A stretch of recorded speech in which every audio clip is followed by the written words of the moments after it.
Imagine an experiment where the positive and negative controls produce the exact same results. It is a recipe for confusion.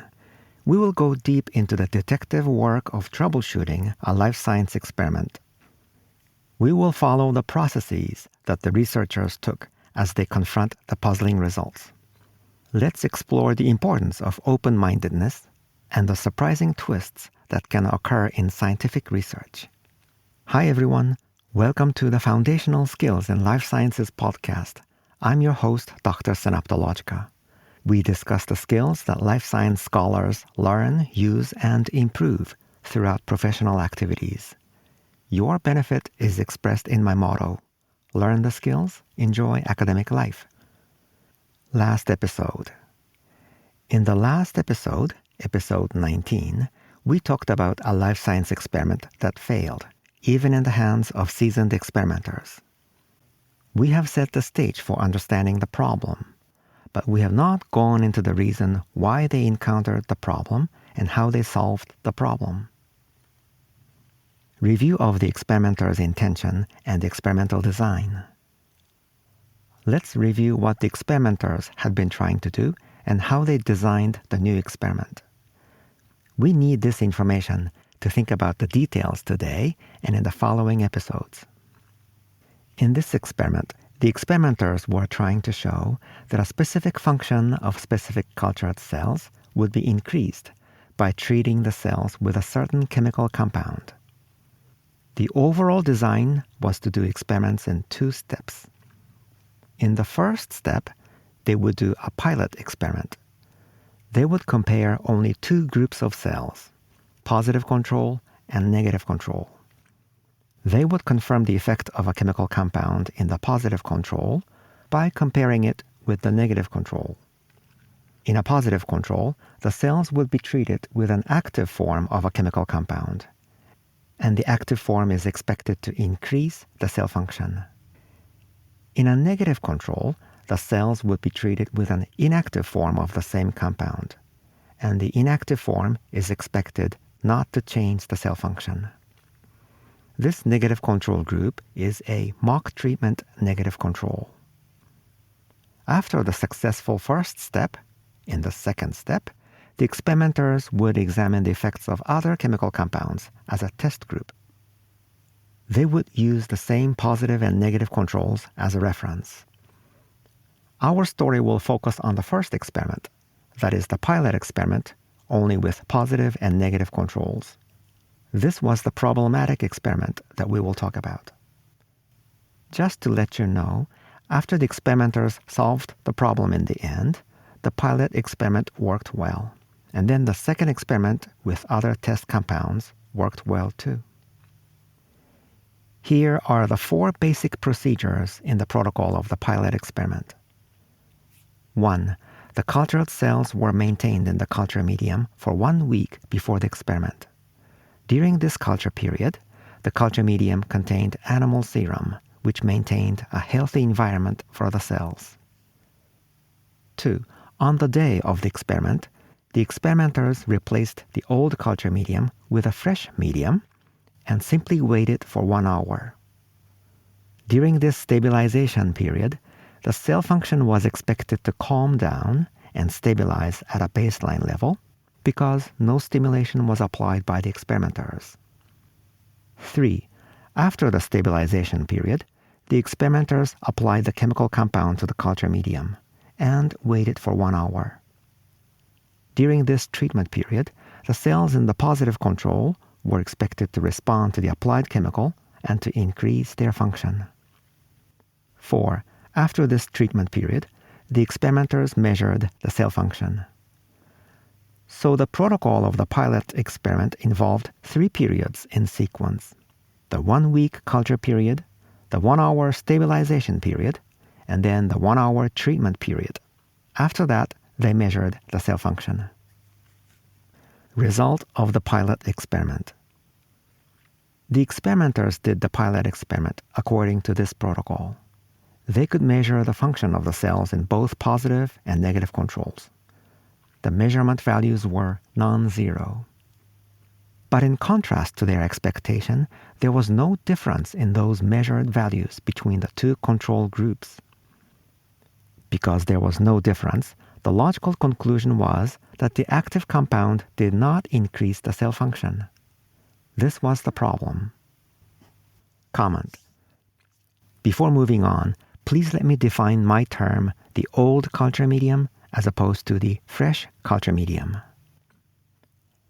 Cell culture medium is a biological solution that can degrade over time, so it is perishable.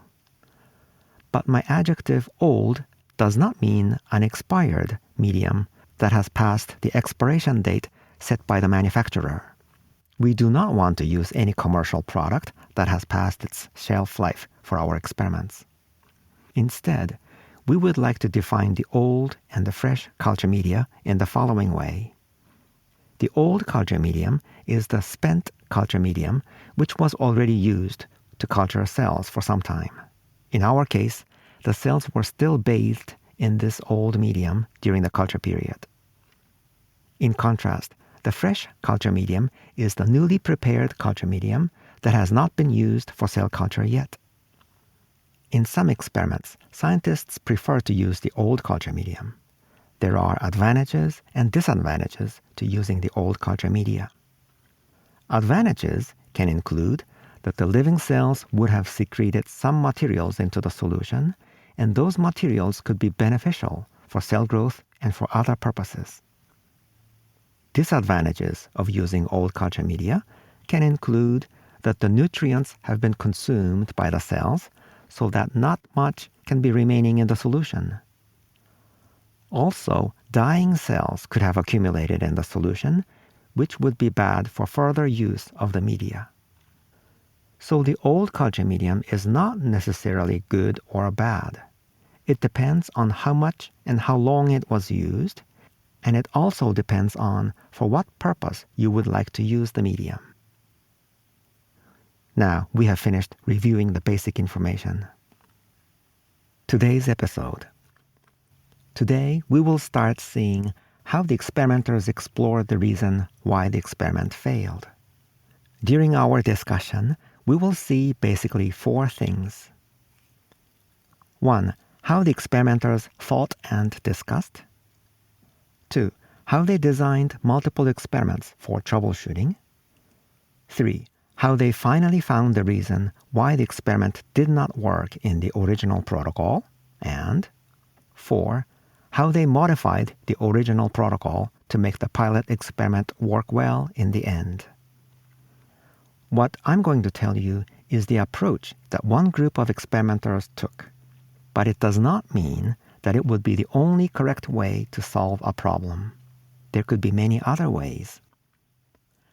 While you listen to the story, please keep thinking about how you would approach the problem. Please be creative in devising different approaches. Now let's see the ideas of these experimenters and follow their behind-the-scenes discussions. The starting ideas of how to approach the problem. After the experimenters found the disappointing and puzzling results, they kept discussing extensively. Then they came up with their starting ideas about how to solve the problem. The experimenters thought in the following way. The active compound was determined to be not effective because treating the cells with the active compound led to the same result as treating the cells with an inactive compound. Based on this result, the experimenters thought of at least 2 possibilities. The first possibility is that an unknown process in the protocol could have changed the active compound somehow and made it ineffective. They thought that this was possible, but not so likely, because other research groups had already successfully used the active compound. And those research groups did not say, for example, that the active compound is very fragile or unstable, so that it would become inactive easily. The second possibility that the experimenters thought about is that an unknown process in the protocol could have changed the cell function somehow so that the effect of the active compound was masked. Here is some background information about their thoughts. As we have seen, the positive control and the mock treatment negative control showed similar measured values. Since this was their first experience of measuring that specific cell function, they evaluated the published literature carefully. Then they realized that the measured values of both control groups were higher than what the other researchers had reported for the baseline condition. This could have been a minor point, but the experimenters were open to any possible ideas, so they paid attention to it. They thought that the increased function in positive and negative controls could be related to the strange result that both controls were indistinguishable. What this second idea exactly meant was unclear to them, but the idea seemed more likely to them. Let's call it their starting idea of troubleshooting. Again, the idea was that an unknown process in the protocol could have increased the cell function somehow. To test this idea, the experimenters did many types of troubleshooting experiments. I would like to share with you their 4 most important experiments. We will talk about the first 2 today. We will talk about the remaining 2 in the following episodes. Here are 2 key points of their plan. 1. Based on their starting idea of troubleshooting, one key point to test is whether they can measure a lower cell function in any early part of the protocol. 2. They would examine the procedures starting from the treatment period because the cells were treated with chemical compounds during that period. If they cannot find the cause of the problem there, then they would go backwards in procedural steps to the stabilization period. Design of the first troubleshooting experiment. To test their starting idea of troubleshooting that an unknown process could have increased the cell function, they thought of an approach. The cell function could have been wrongly increased during the treatment period when not just an active or inactive chemical compound, but any compound was added to the cells. Let's call it the idea 1 because the idea serves for the first troubleshooting experiment. To test this idea 1, they designed the first troubleshooting experiment. In this experiment, they added a new negative control. In this negative control, instead of adding active or inactive compounds, they did not do anything during the 1-hour treatment period. Then they measured the cell function. We can call it a no-treatment negative control 1. Please let me give you a quick comment here. I gave the number 1 to this specific experiment only in the context of my episodes. We will use multiple numbers later, but the number is not a part of a general name of negative controls. No treatment negative control will be a general name. We can use it in other experiments. But no treatment negative control 1 will be used only in our story in my episodes. Now, back to the main talk. The first troubleshooting experiment included 3 groups. The first 2 groups were the same as in the original experiment. 1. The positive control, treated with an active compound. 2. The mock treatment negative control, treated with an inactive compound. And 3. The no treatment negative control 1, with no compound added during the treatment period. Then they evaluated the cell function of the 3 groups. So there were 2 types of negative controls. If the idea 1 is correct, that is, if the cell function is increased when any chemical compound is added to the cells during the treatment period, then the no treatment negative control 1, which receives no compound, will show a lower cell function than the positive control and the mock treatment negative control, which receive active and inactive compounds. So the 2 types of negative controls will behave differently. Result of the first troubleshooting experiment. They found that there was no difference in the cell function among the 3 groups. In other words, there was no difference between the 2 types of negative controls. Basically, this was the same result as the original one. All groups showed a high cell function. The experiment was not working well. This situation was puzzling and mysterious. Now, what are your thoughts? The first troubleshooting experiment was designed to test the idea 1, that adding any chemical compound during the treatment period could have wrongly increased the cell function. But the result showed that the cell function had been increased even without adding any compound. So the idea 1 turned out to be incorrect. Here, the experimenters were following their starting idea of troubleshooting, that the cell function was increased somehow at some point in the protocol. Because the idea 1 turned out to be incorrect, the experimenters asked, then was there anything wrong with the condition of the treatment period itself? Design of the second troubleshooting experiment. The experimenters went on to design the second troubleshooting experiment. This experiment was focused on the treatment period, as with the first troubleshooting experiment. Based on the result with the first troubleshooting experiment, it is possible that simply waiting for a long 1 hour during the treatment period could have increased the cell function even without adding any chemical compounds. Let's call it the idea 2 because it serves for the second troubleshooting experiment. To test this idea 2, they designed another negative control in the second troubleshooting experiment. In this negative control, instead of adding active or inactive compounds at the end of the stabilization period and waiting for 1 hour during the treatment period, they measured the cell function immediately following the stabilization period without applying any compound and without any treatment period.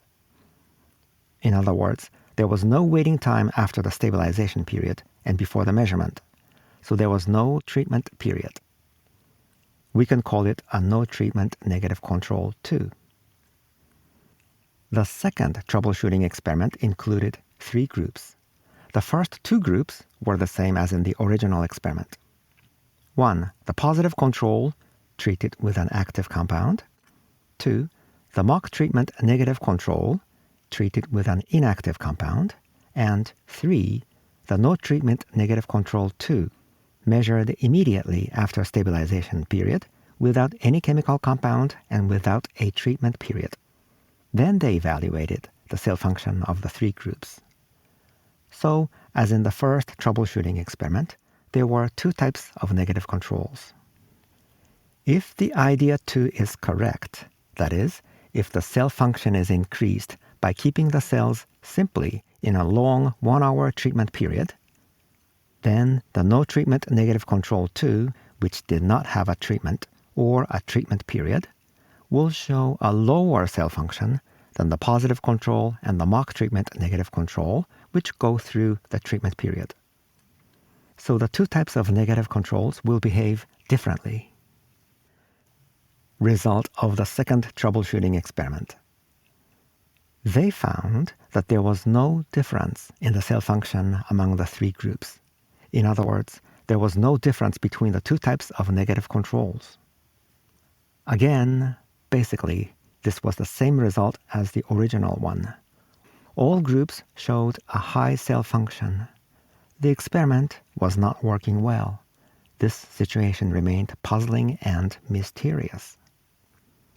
Now, what are your thoughts? The second troubleshooting experiment was designed to test the idea 2, that the cell function could have been increased simply during a long 1 hour treatment period, even without any chemical compounds. But the result showed that the cell function had been increased even without the treatment period. So the idea 2 turned out to be incorrect. So the problem would be lying somewhere earlier in the experimental procedures. What could have gone wrong in the earlier procedures? We will pause the main discussion here today. Comment. Please let me comment on the experimental designs that we have talked about so far. I have 3 points about whether the designs were ideal or not. 1. the design of the original protocol was good. The positive control and the mock treatment negative control together will form what I would call symmetric conditions, because they were treated with active and inactive compounds respectively. In other words, positive control had a negative control counterpart, with a single difference being whether the compound was active or not. 2. The design of the first troubleshooting experiment was also good. In the no treatment negative control 1, no chemical compound was applied during the same treatment period. So in a way, this condition was also symmetric with the positive control and the mock treatment negative control. The only difference among the three conditions was that the chemical compound was active, inactive, or absent. 3. In contrast, the design of the second troubleshooting experiment might not be good. In no treatment negative control 2, the treatment period was absent, and the function was measured immediately after the stabilization period. This negative control did not have a positive control counterpart, so the design is not symmetric, and this might not be ideal. But this design was inevitable, because the active compound is known to take 1 hour to reach full effect. Its positive control counterpart would need 1 hour of treatment period, then it would be the same as the positive control in the original protocol. We are now finding that the design of the second troubleshooting experiment was not so good in a strict sense. But I would say that sometimes we would perform some troubleshooting experiments with a non-ideal design. Even in that situation, we will proceed in the following way. Once the troubleshooting is over and we know what caused the original problem, we will refine the protocol by including the new improvements. We will design it so that there will be symmetric conditions ideally, and the results will be publishable. Of course, the exact design will depend on the specific purpose of the experiment. An ideal condition could be impossible to implement, but at the very least, we will try improving the protocol during and after troubleshooting experiments. This is it for today. In the next episode, we will keep discussing the troubleshooting experiments. Do you think that the experimenters will be able to solve the problem? If so, how would they do it? Your action. Until we meet next time, think about what could have gone wrong in this experiment. How would you solve the problem? What are your further thoughts? When you get an idea, please send me an email about it. We can think about it together. My email address is ideas@synaptologica.com. Thank you for joining me in today's episode of Foundational Skills in Life Sciences. I am Dr. Synaptologica. I'll see you soon. Bye for now.